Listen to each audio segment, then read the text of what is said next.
تفضل. ما أرجوه منك هو ألا تدع قناتك تقنطرة بتمرير بعض الكلمات نادية، مثل الأخ المغربي، المذيع المغربي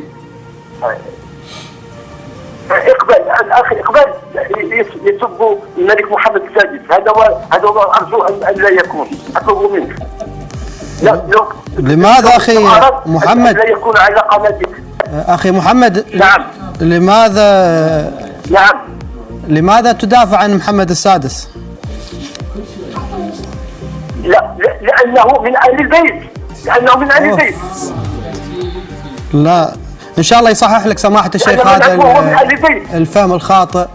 إن شاء الله سماحة الشيخ الآن يجاوبكم أخي محمد على هذا اللبس الذي لديك. بارك. نعم. حياكم الله. شكرا على الاتصال أخي محمد، أهلا وسهلا. حياكم الله. تفضل سماحة الشيخ. يعني أرجو من الأخ الكريم محمد خضري من المغرب أن يلتفت إلى مسألة مهمة، أننا نحن لا نعد من ينتسب إلى أهل البيت عليهم السلام بالنسب فقط دون العمل، لا نعده ممن يستحق الاحترام وممن يصح أن يوسم بهذا الوسم الشريف وهو وسم أهل البيت. لقد جاء عن نبينا وأهل البيت الطاهرين عترته الطاهرة صلوات الله عليهم أحاديث كثيرة مضمونها أن المطيع لله عز وجل منا أهل البيت، والعاصي لله عز وجل ليس منا أهل البيت وإن كان محمديا علويا فاطميا.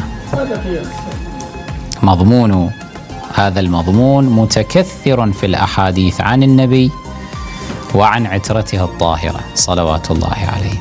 فلا يجوز إذا ما رأينا رجلا ينتسب إلى بني هاشم، ينتسب إلى محمد وعلي وفاطمة عليهم السلام مجرد نسب، لكن أفعاله أفعال مخالفة لمنهج محمد وعلي وفاطمة صلوات الله عليهم، لا يجوز أن ننسبه إلى أهل البيت عليهم السلام هكذا جزافا ونحترمه ونقدره فضلا عن أن نقدسه.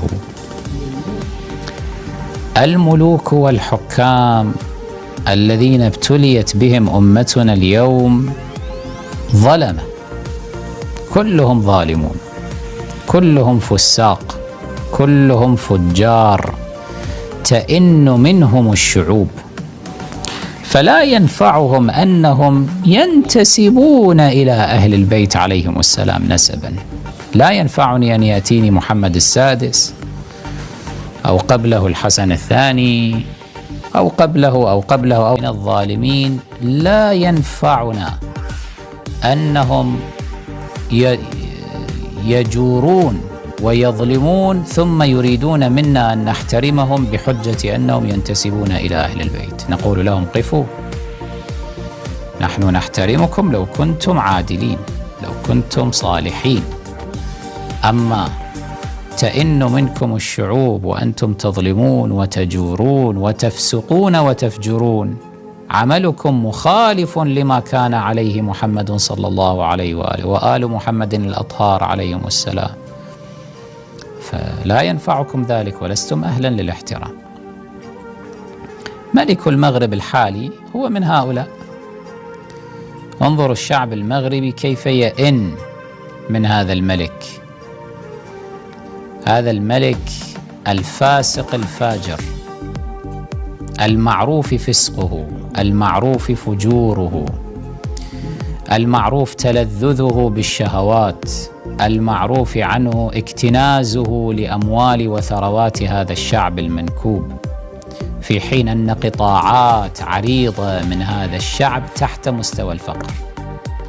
أنت ترى الملك يعيش نعمة موفورة بين قصوره وبين جواريه وبين سياراته الفخمة وما أدري له يخت وله ما أدري، يذهب للسفر إلى أوروبا وإلى بلدان الدنيا ويعيش عيشة لا مثيل لها. في قبال هذه النعمة الموفورة حقوق مضيعة للملايين من البشر. مثل هذا الإنسان، مثل هذا الحاكم الظالم لا يستحق احتراما منا.